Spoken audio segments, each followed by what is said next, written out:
good morning, my friends. For those of you that have watched before, welcome. Grab something hot and spicy and full of caffeine. Maybe grab some protein, right? No fat, no carbs early in the morning. We're going to grab some protein. We've got about 4.25 minutes, and I will come back and we'll talk about the art of preeminence and business independence. Make sure you bring a friend. See you live here shortly.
Good morning, good morning, good morning, my gorgeous friends. Happy Wednesday, July 16th, 9 o'clock Central. Maybe 8 o'clock where you are, maybe 6 o'clock, maybe 5 o'clock, who knows. Wherever you're watching from, please make sure you drop in the chat. Drop in the chat and say hello and let me know where you're watching from and what are you even drinking today. And of course, if you haven't, you can help a brother out. If you haven't done so, please, we can't play that one too many times, can we? Hop over to YouTube and subscribe. Share it with your friend. What's really cool about tech these days, if you subscribe like while you're watching, like a little bubble pops up right over here with your name on it. So if you want to see your name or your YouTube subscriber name while, right now, and you haven't subscribed on YouTube, you can subscribe and it will pop up right there. It's pretty cool. Good morning, my friend. This is Patrick Allman from StopDoingNothing.com or StopDoingNothing.media. You can pick either one. And we go live on occasion right here in Oklahoma City, in the middle of the USA, in the middle state, in the middle city. I mean, we are just like, maybe Kansas might be the middle, I don't know. But if you were to throw a dart at the middle of the U.S., you would come pretty close to hitting where we are. I hope your morning has started off well. Hopefully you are up and hydrated and stretched and maybe a little bit of exercise in there. I've already done my morning walk, which was 3.7 miles? I'm not a runner. It was a walk for sure. But I can walk forever. I really can. See, how far was it for you? I like keeping track of stuff. 3.63 miles. Took me an hour and 6 minutes for you nerds. And I burned 498 active calories and 667 calories total. My move goal for you Apple Watch nerds is 700 calories. So I am 589 calories into 700 calories. And it's not even 9:07. So yes. Am I bragging a little bit? Yeah, probably. Get over it. It's my live stream, right? I can, it's my party. I can cry if I want to. It's my party. I can laugh if I want to. And if you've heard that song before, you are definitely aging yourself. I age myself every single day. But again, thank you for tuning in. Thank you for watching live. Like I said, subscribe, share, and turn on notifications for the show. Today, we're going to be talking about independence. And I thought about this topic a couple days ago, and then I thought about it some more when I was on this 1 hour walk. And it's not necessarily just independence. I'm almost having trouble defining what this is. And I think it may be independence and standing out as a business. So I've got notes that I want to run through here for you today. And I want you to take some notes. But if you ever want these notes also, or if you ever want in the resources that I talk about on this show, please make sure you text the number on the screen there. It should flow through in the footer there in the bottom third. For me, it's more like the bottom sixth. But yeah, if you ever want if I'm talking about a video or a PDF or something and you want that, just text me in. I get all those text messages, 405-217-4752, 405-217-4752. And specifically, I'm going to be talking about a Jay Abraham video, which is probably one of my favorite YouTube videos of all time. And so I want to make sure I get you that link. And if I remember, I'll put it in the chat while we're chatting also, but it may not make it there if I can't get to the tech while I'm talking with you. So, and as always, please make sure you drop a hello in the chat, whether you're on YouTube, which is my preferred platform, or Instagram, or on Facebook. And just so you know, be warned, I feel a sneeze coming. It's just really weird that I was talking right there. It's like, I feel a sneeze coming. So if you see me make a violent movement and my head goes down and I can mute in time, that's me sneezing. And if you're like me, there's no such thing as one sneeze. 3 would be a low number of sneezes. I usually aim for 5 to 7. My body's happy when I get 5 to 7 sneezes in there. 1 sneeze, 2 sneeze, we don't do that. We go big. If you're not scaring animals when you're sneezing, you are not trying hard enough. Oh, coffee. A little bit of Splenda, lots of cream. I'm trying to. One of my goals right now is to cut back processed sugar, and that's really hard. It really is. But part of it is not dumping 2 or 3 teaspoons full of sugar in my coffee. I'm very much. I'd rather have the ingredients of the coffee than the coffee itself. So to me, coffee is the vehicle to get cream and sugar in my body. Okay, the art of business independence. Let's get into this. As I was taking notes on this, I had some really great thoughts and some really great things I've learned from previous people came to mind. And so the first thing I hear is in my notes is putting your own stake in the ground when it comes to what you sell, and how you price it. Okay. Um, I'm going to recall some things that I see other businesses do in my 20, 30 years of business, but also some things that I've done in my past that really kind of screwed me over that I didn't fix soon enough when it came to business. One of them is what you sell. Okay. As a business startup, or let's say you're 1 to 5 years in, and you're a service provider, oftentimes people will come to you and they'll want a product or service. And you sell something related or something close, or maybe it's something web based and you're really good with web stuff. So if they're your buddy and they've got a couple grand and they want to get help on this other tool, you'll go and learn this tool real quick because you need that money, honey, right? You will go and learn that tool to basically make that revenue. And so you're kind of adapting to what the person wants. And that there may be a time and place for that, but it's not a good long-term strategy. Okay, meaning that, and here's another example right now. I'm a high level certified admin. I'm a high level agency that people work for me. We do all kinds of cool high level stuff. Right now, if somebody were to come to me to ask us to build a website, um, the sweet spot for us is building websites on high level. You can agree or disagree, I don't care, but that's our sweet spot. So that if someone comes to us and says, "Hey, can you help me build a website or a funnel on high level using the high level builder?"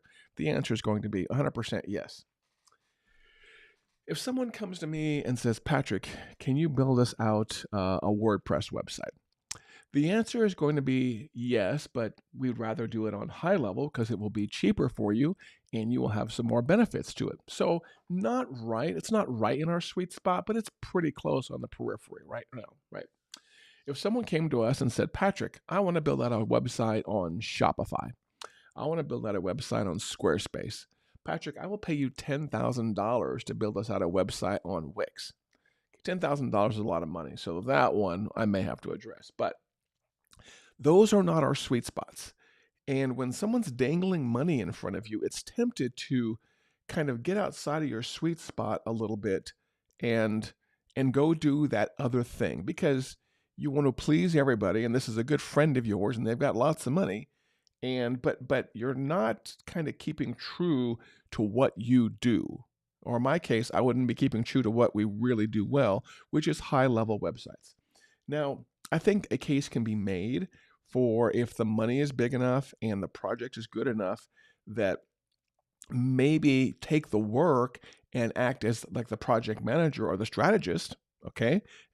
So I have to admit, if someone did come to me and say, "Hey, I've got $10,000 to burn on a Wix website," I have to admit, I would feel, I would probably go find myself a Wix web designer and just manage the project and keep the QA stuff high, keep the integrity high of the project.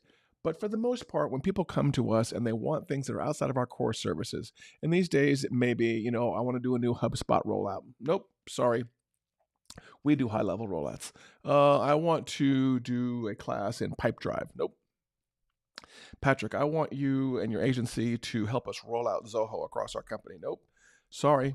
I will refer that to some friends. That is not our core service. So that's me putting a stake in the ground when it comes to what you sell. And if you know anything about us in the past, there have been times in the past where I've said that we are a CRM implementation agency and we've worked on a variety of CRMs.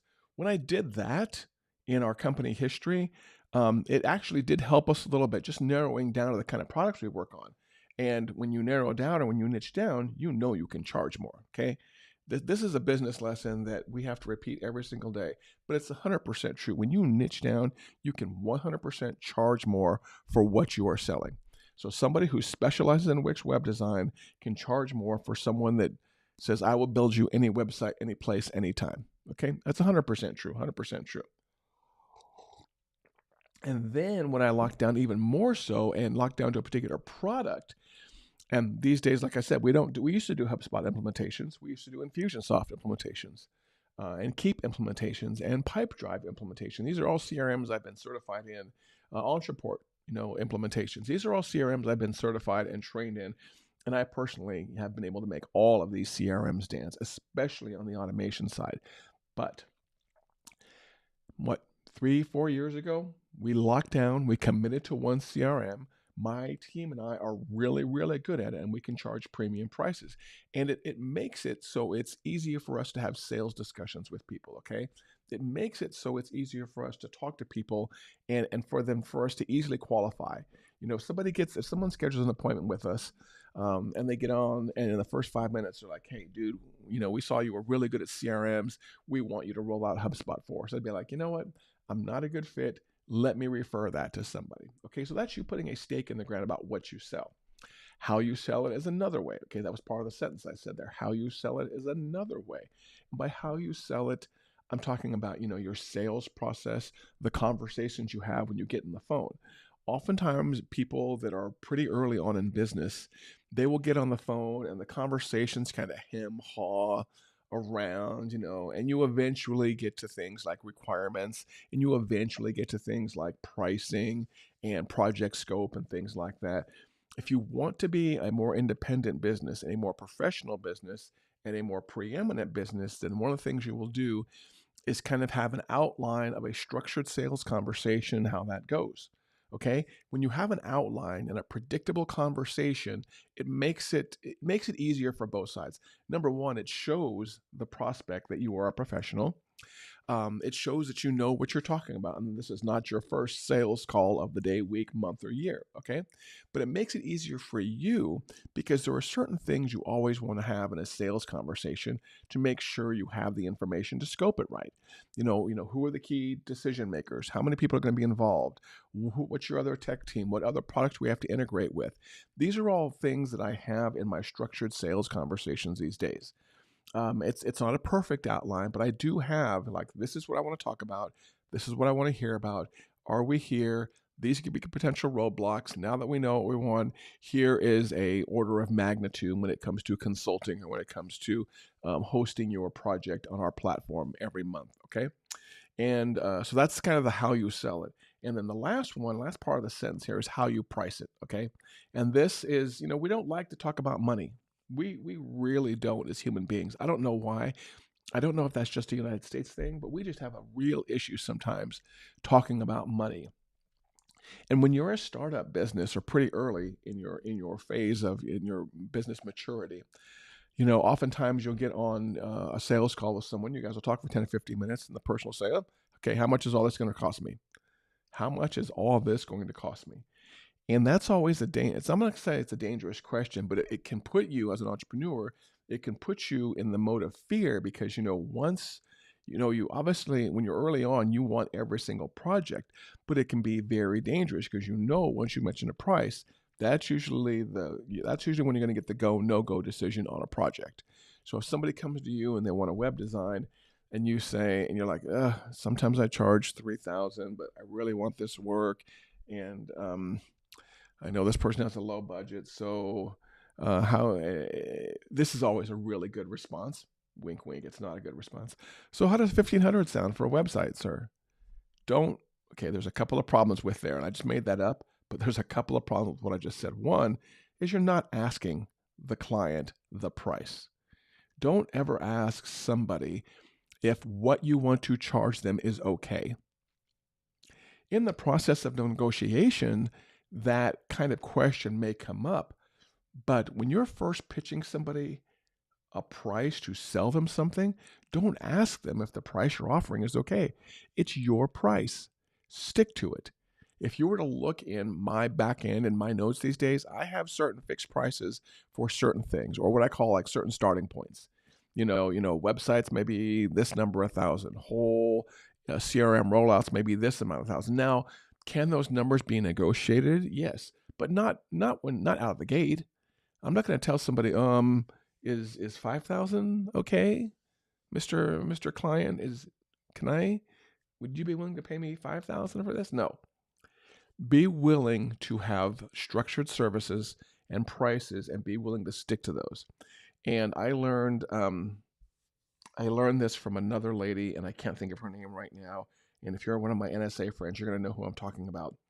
But she talks about price integrity and good, better, best pricing. I don't know, I cannot do her spiel, but one thing that I did learn about when it came to pricing your products and services is always have a good, better, best. Okay, and the middle one is the one that you're always aiming for. Okay, the reason for one higher than that is probably something I learned from Jay Abraham is the fact that you always want to give someone the ability to buy more. Okay, if you say, I'm gonna just throw out some numbers here.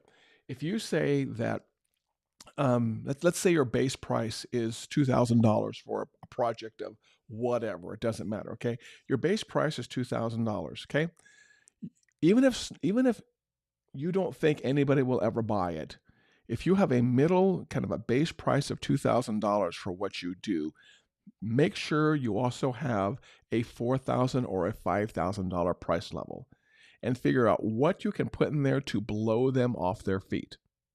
Okay. Again, I think I learned this from Jay Abraham, is you always want to give someone the ability to buy more. Now, this is not meant to convince you to be greedy or selfish, or I'm not going to give you tactics on how to milk as much money out of your clients as possible. Definitely a bad idea. And if I ever say that, please reach through the camera and slap me. That's not what I mean. I mean that when you quote a project, there's a certain price you want to get.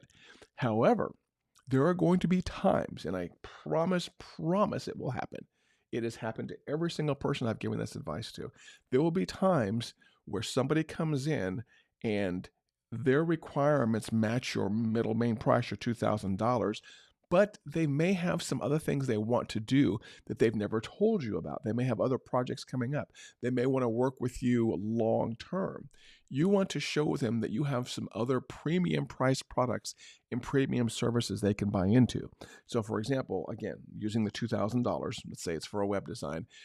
If every time you get a $2,000 web design, you think that's a good price for you, then you want to have a like I said, maybe a $4,000 or $5,000 project, and then maybe one just under the not just under, lower than the 2,000, to give somebody the ability to let them know that, yeah, they can pay less, but they're going to get a lot less. So if I had a $2,000 website design on my website table, I might also have like a $1,000 website design.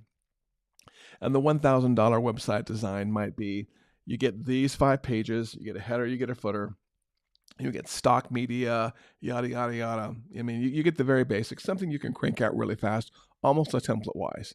However, your $2,000 one, and again, to me, $2,000 is low for a web design, so we're just using that for an example. Your $2,000 one, you're getting exactly what you asked for in the project, okay? You're getting, custom graphics for this, video editing, yada, yada, yada. But hey, let them see the $4,000 package. Oh, for $4,000, we'll, let's say it's local real estate. We'll come on site. We'll take headshots of you. We'll take pictures of your property. We will maintain the site for 3 months after it's done. You add in all these fancy things for your upper tier. And by the way, this doesn't apply to just tactile type services. This also applies to things like coaching. Okay, if you're a business coach for $2,000 a month, maybe that gets them 1 or 2 group calls, but maybe they want to be in the $3,000 program or the $5,000 program or the $10,000 program.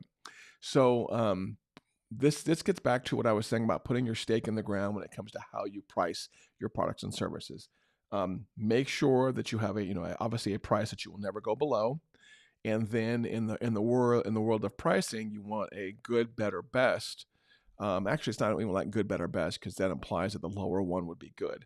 No, it's something good, better. Okay, and 3 is just a good number. If you want to have 2 tiers, if you want to have 4 tiers, do that. 3 just is a number that works out really well because you're giving somebody a downgrade option and you're giving somebody an upgrade option. And again, I did not develop this philosophy. And the brilliant lady from NSA who I've learned just the very basics from on this topic. I wish I could remember her name. Lori. Oh, somebody tell me out. Lori something from the National Speakers Association. I think it's Lori. I respect you, Lori. I just can't remember your name right now. I apologize. Okay. Something else. So we've been beating on number 1 here on my list for a while, and I'm paying close attention to the time because I want to stick to your 30 minutes. So I have a whole list of things here. and this we're gonna make it through 2 of them, okay? And we'll make time to do these other topics another time. The strategy of preeminence was basically kind of my 1A, if you will, or 1B when it comes to putting your own stake in the ground, when it comes to what you sell and how you sell it. The strategy of preeminence. The strategy of preeminence I took from Jay Abraham, who is somebody who has many, many more books than I do and has spoken on many, many more stages and made many, many more 7-figure deals than I have ever made, okay? Jay Abraham has this video, and again, text me if you want the video. Jay Abraham has this video on the internet. It's 31 minutes and 21 seconds. And yes, I know exactly how long it is because I have watched it multiple times over the year. It covers something called the strategy of preeminence, and you're welcome to look that up and go find the video yourself. Looks like it was recorded on VHS. It's from back in the day video. But kind of a quick way to put this is when I see Jay Abraham talk about the strategy of preeminence, what this to me sounds like is you want your business to be the undisputed expert in what you do, okay, in your industry. Like let's say in my industry, CRM rollout, specifically high-level CRM. The strategy of preeminence means I want to literally be the leader or one of the leaders, one of the preeminent people that talks about a particular product, that knows it inside out, and that gives advice on it at premium prices to make sure that my clients trust me and they know what I'm doing, because I want that to carry forward into other deals. So again, that's just a definition I made up. But if you listen to Jay Abraham define it, it's more like you treat people like clients versus customers. There's a difference in the wording.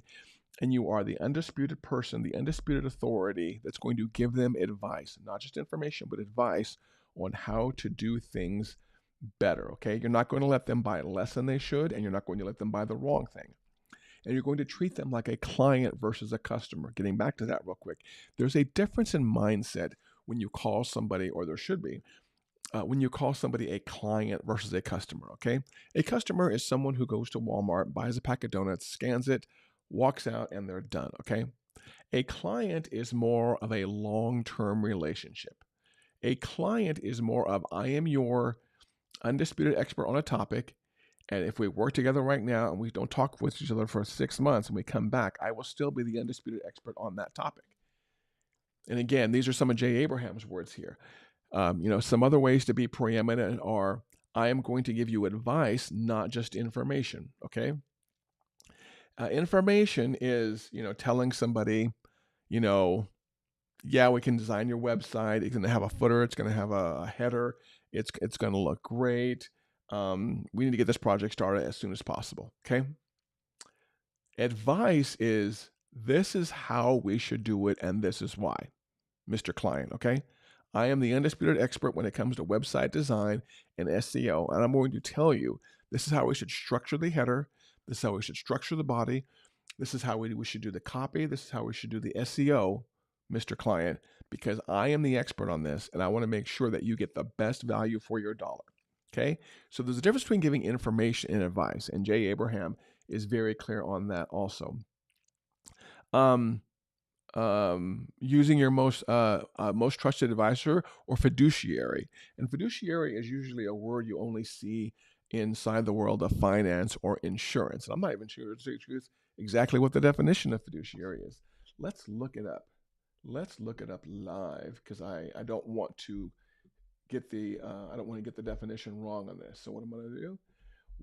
Hop into the ChatGPT 4.0, and what is the definition of a fiduciary? And if you know, please drop it in the comments. I'm curious about your definition. Fiduciary. A fiduciary. I have no idea if I'm spelling it right. What does ChatGPT do? Here we go. A fiduciary is a person or organization that is legally and ethically obligated to act in the best interest of another party, typically because of a relationship of trust and confidence. I'm going to put that down in the chat right here. This is what ChatGPT says a fiduciary is. And to tell you the truth, this isn't too far off from the way Jay Abraham defines it either. A fiduciary is a person or organization that is legally and ethically obligated to act in the best interest of another party. Goodness gracious. Anya,